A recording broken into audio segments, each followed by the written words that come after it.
मृत्यु के देवता यमराज का वध कर दिया गया था।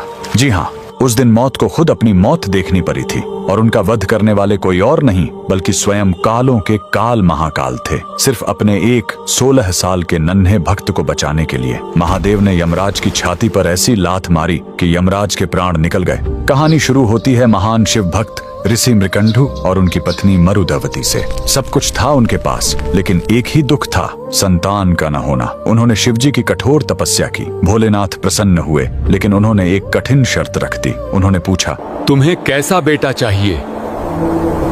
एक जो 100 साल जिए लेकिन मूर्ख हो, या एक ऐसा ज्ञानी बेटा जिसकी उम्र सिर्फ 16 साल हो? ऋषि ने पत्थर दिल करके कम उम्र वाला ज्ञानी बेटा चुना। घर में किलकारी गूंजी। बेटे का नाम रखा गया मार्कंडेय। मार्कंडेय बड़ा होने लगा, उसका तेज बढ़ता गया। लेकिन जैसे जैसे उसका 16वां जन्मदिन पास आ रहा था, माता पिता का रो रो कर बुरा हाल था।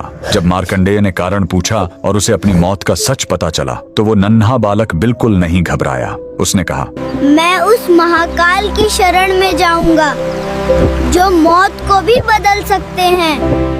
वह घर छोड़कर एक पवित्र और सुंदर नदी के किनारे आ गया।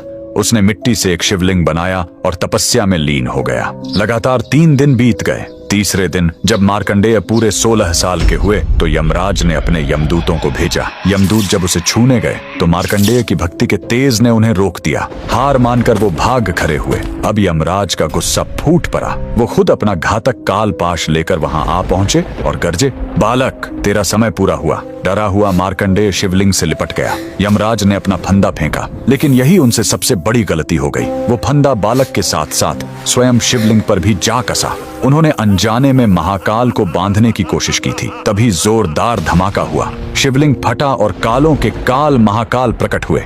उन्होंने गरज कर कहा, मूर्ख, तूने मेरे भक्त पर वार करने की हिम्मत कैसे की? महाकाल ने एक जोरदार लात यमराज की छाती पर मारी और अपने त्रिशूल से वहीं यमराज का वध कर दिया। उस पल दुनिया से मौत खत्म हो गई। शिवजी ने मार्कंडेय को अमर होने का वरदान दिया। बाद में सृष्टि का संतुलन बनाए रखने के लिए उन्होंने यमराज को भी वापस जिंदा किया, लेकिन इस चेतावनी के साथ कि वो शिव भक्तों से दूर रहेंगे। उस महाशक्तिशाली महादेव के लिए कमेंट में हर हर महादेव जरूर लिखें।